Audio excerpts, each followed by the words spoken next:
เมื่อนี้ทางวลากะสิเข้ามาติดตามเบิ่งเนาะครอบครัวสาวลีพี่น้องเนาะอันนี้ก็เป็นฐานพี่น้องเนาะที่ทางอันแม่ตู้เพิ่นซื้อให้เนาะพี่น้องเนาะเพิ่นกับเอามาฮอดเฮือนฮอดซานเนาะนี่พี่น้องเป็นที่เรียบร้อยเนาะมื้อนี้เงียบเนาะในบ้านนี่เงียบเนาะโอ้ในบ้านนี่เขาไปนอนหน้าบ่นี่สบายดีสบายดี จะดีเนาะอยู่เพื่อคนเดียวโดยพี่น้องเลยชาวบ้านเขตนี่พี่น้องเลยถึงฤดูการเห็ดไห่เห็ดนานี่แหละพี่น้องเลยก็จะทิมเฮือนไว้ก็สิเลยเนาะเงียบเหงาว่างเปล่าหมูมีคนเลยได้พี่น้องเลยมีเฉพาะเฮือนที่มีนาตีนบ้านนะพี่น้องเนาะก็จะอยู่บ้านอยู่ก็อย่างเฮือนหลังน่ะมีนาตีนบ้านนะพี่น้องเลยก็จะมีคนอยู่เนาะนี่คือแถบนี่พี่น้องเลยที่ตกกาเขียวๆคุณพี่น้องก็สิ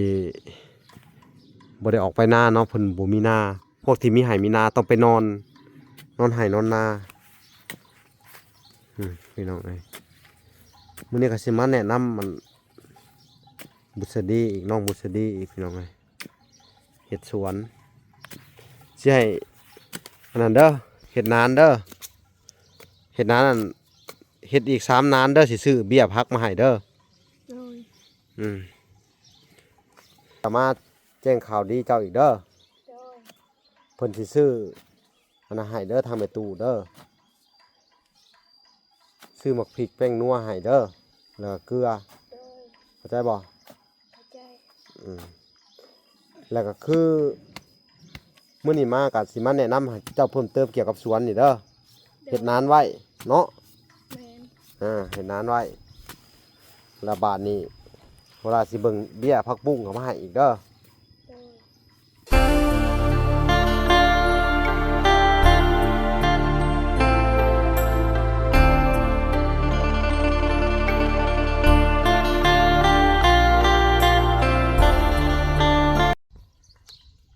ยโอเคพี่น้องเอ้ยตัดภาพมาอยู่ทางบ้านสาวลีพี่น้องเอ้ยเนาะกับสบายดีพ่อแม่พี่น้องเนาะเบิดสู่ผู้สู่คนเบิดสู่หมู่สู่บ้านพี่น้องเอ้ยการยินดีเข้าสู่ช่อง YouTube ปาลาสายบุญเนาะคุณธรรมคือเก่าเช่นเคยพี่น้องเอ้ยเนาะทักทายสบายดี FC ทางฝั่งไทยและ FC ทางฝั่งลาวและ FC ทางต่างประเทศเนาะที่รับชมวลาอยู่เมื่อนี้ทางวลากะสิเข้ามาติดตามเบิ่งเนาะครอบครัวสาวลีพี่น้องเนาะอันนี้ก็เป็นฐานพี่น้องเนาะที่ทางอันแม่ตู้เพิ่นซื้อให้เนาะพี่น้องเนาะเพิ่นกับเอามาฮอดเฮือนฮอดซานเนาะนี่พี่น้องเป็นที่เรียบร้อยเนาะมื้อนี้เงียบเนาะในบ้านนี่เงียบเนาะโอ้ในบ้านนี่เขาไปนอนหน้าบ่นี่สบายดีสบายดีจะดีเนาะอยู่เพื่อคนเดียวโดยพี่น้องเลยชาวบ้านเขตนี่พี่น้องเลยถึงฤดูการเห็ดไห่เห็ดนานี่แหละพี่น้องเลยก็จะทิมเฮือนไว้ก็สิเลยเนาะเงียบเหงาว่างเปล่าหมูมีคนเลยได้พี่น้องเลยมีเฉพาะเฮือนที่มีนาตีนบ้านนะพี่น้องเนาะก็จะอยู่บ้านอยู่ก็อย่างเฮือนหลังน่ะมีนาตีนบ้านนะพี่น้องเลยก็จะมีคนอยู่เนาะนี่คือแถบนี่พี่น้องเลยที่ตกกาเขียวๆคุณพี่น้องก็สิบ่ได้ออกไปหน้าเนาะเพิ่นบ่มีนาพวกที่มีไห่มีนาต้องไปนอนไห่นอนนาพี่น้องเลยมื้อนี้ก็สิมาแนะนำมันบุษดีอีกน้องบุษดีอีกพี่น้องเลยเห็ดสวนสิให้อันนั้นเด้อเห็ดนานเด้อเห็ดนานนั่นเห็ดอีก3 นานเด้อสิซื้อเบี้ยพักมาให้เด้อโดยสิซื้อ เบี้ยผักโป่งมาให้อีกเนาะ โดย พี่น้องเอ้ยนี่ต้นหมากหุงต้นหมากพริกเพิ่นพี่น้องเอ้ยกำลังเริ่มติดเพิ่นแหละเนาะแต่ว่าผักบุ้งบ่ได้เก็บเนาะ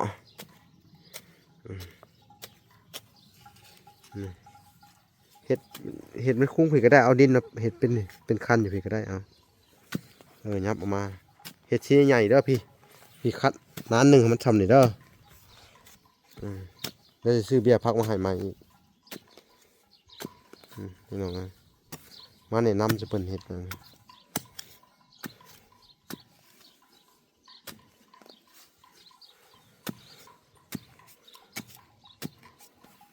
ไปทางใดเบิ่ล่ะแม่เจ้าแม่จะไปหน้าบ่ โดย อืม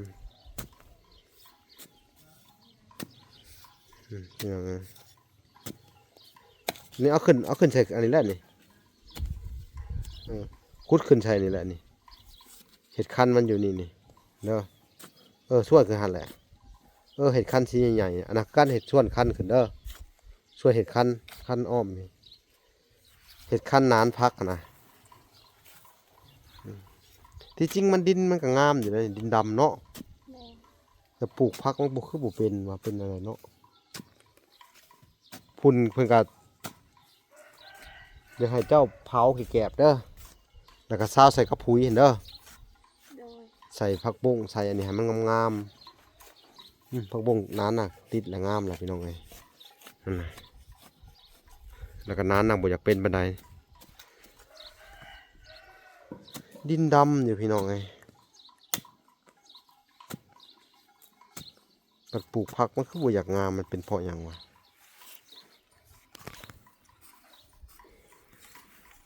พากันไปนอนหน้าบ่แม่หรือว่าได บ่ เขามาบ้านเนาะ โดย มีแต่พอใหญ่ว่านอนพอเท่าเนาะ แม่น อ๋อเป็นนอนนาสลีเที่ยวเอาเนาะได้แล้วกะฮะ ได้เด้อ ได้แล้วเนาะ โดย อืมได้แล้วพี่น้องเอ้ย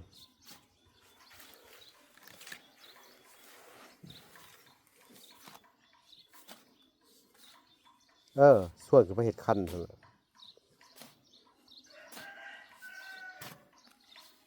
เห็ดบ่ให้มันมีพื้นที่ว่างเด้อเห็ดเบ่เลิศเด้อนี่เด้ออันนี้1 นานเด้อทั้งหมดบ่จะมี2 นานเด้อ3 นานเดี๋ยวสิซื้อน่ะมาให้อันนี้ก็มาแจ้งข่าวดีเจ้าอีกเด้อ โดย เพิ่นสิซื้อ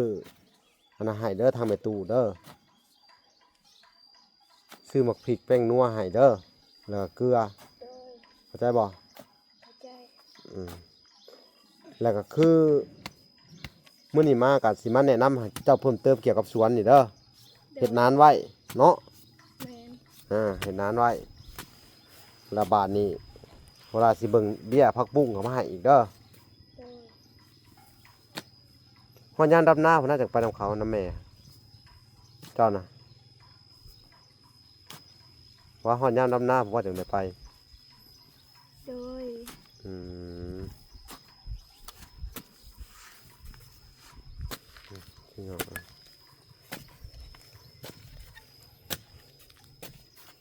นี่ประมาณนี้นี่นานนึงเนี่ยพูดมานี่ไปหาพุ่นเด้อพุ่นมือนี่บ่นี่ส่วนนะนี่มันเป็นนานหนึ่งเด้อเห็นแล้วมันได้3 นานพี่น้องเอ้ย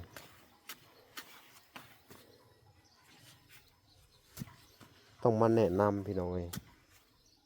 จะสิว่าจังใด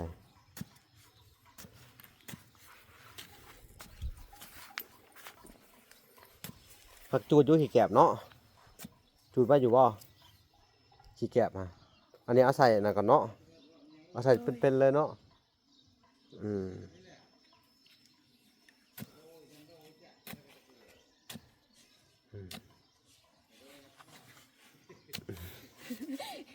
เอาเห็ดคันขึ้นบัดนี้อันนี้นี่แหละซึ่งนี่แหละเห็ดคันขึ้นมาคุดขึ้นคันน่ะ ประมาณนั้นแหละเห็ดคันมันขึ้นคันแล้วก็เห็ดคันขึ้นไปเด้อเอาดินนี่แหละขึ้นไปเห็ดคันแล้วเห็ดเป็นหนาน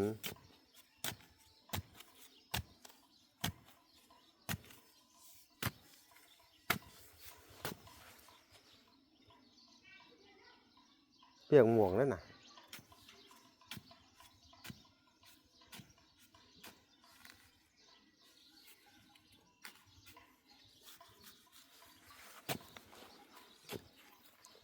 มักพริกก็บ่ค่อยงามเนาะแต่มันเป็นอีหยังพี่น้อง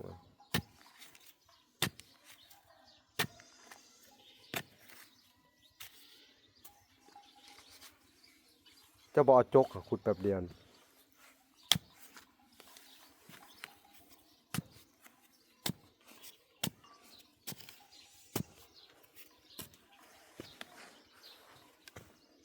แล้วแป้งให้เป็นสี่เหลี่ยมงามเด้อน้ำจะงามมือเลยสิซื้อเบี้ยพักมาให้เข้าใจนะ โดย ปลูกใหม่อีกรอบหนึ่งไม่หรอกเลย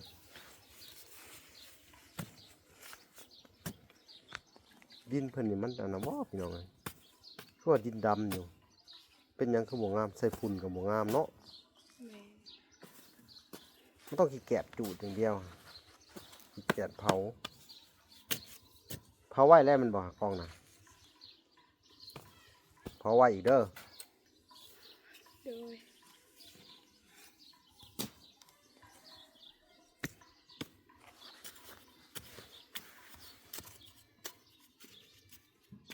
เฮ็ดนี่ซั่นแหละแล้วขุดให้มันเป็นสี่เหลี่ยมตัวนั้นก็ใส่เด้อใส่ขอบมันเด้อเอาดินขึ้นไปเฮ็ดคันมันหน่อยเด้อ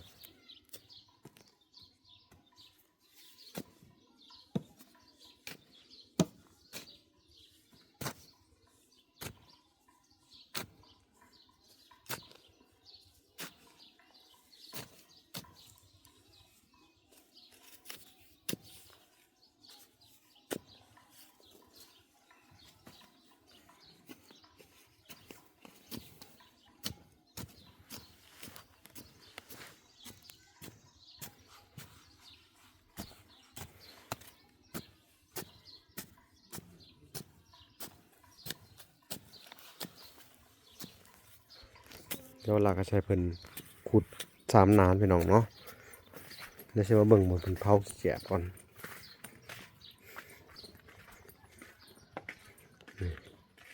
เพิ่นก็สิเผาขี้แกบไว้ว่าสิเนาะ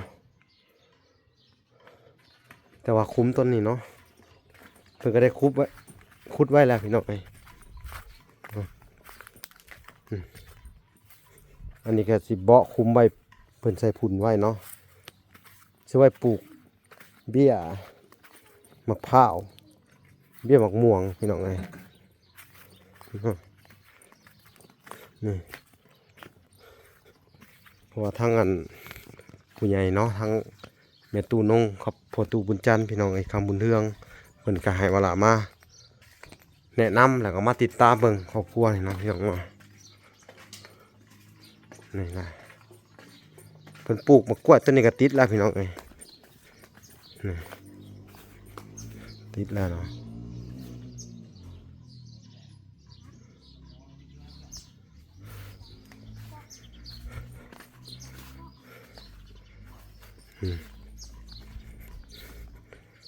หมักแตงนี่พี่น้องเอ้ยเบี้ยหมักแตงเบี้ยหมักพริก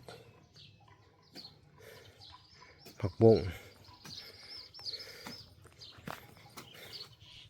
มะอื้อตัวนี้เนาะมะอื้อนี่ปลูก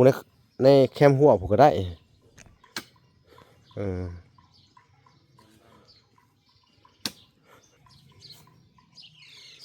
กูต่อมาผีอีกเด้อทำไม่ได้อีก3 นานนี่จะเอาผักบุ้งมาให้ผักบุ้งย่ามนี่พี่น้องเอ้ยยังปลูกได้อยู่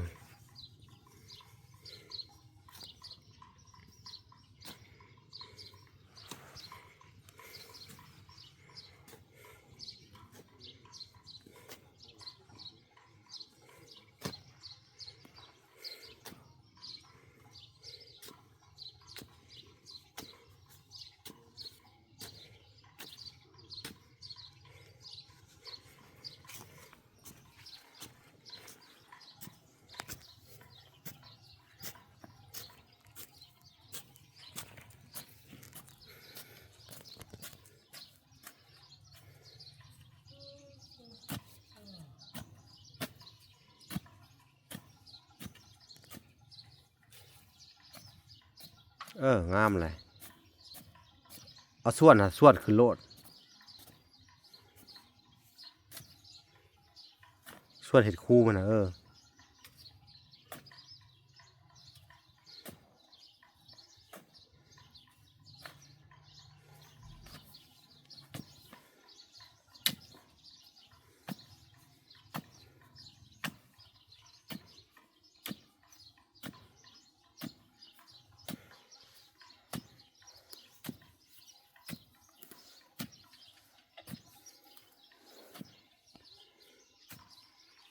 โอเคพี่น้องเอ้ย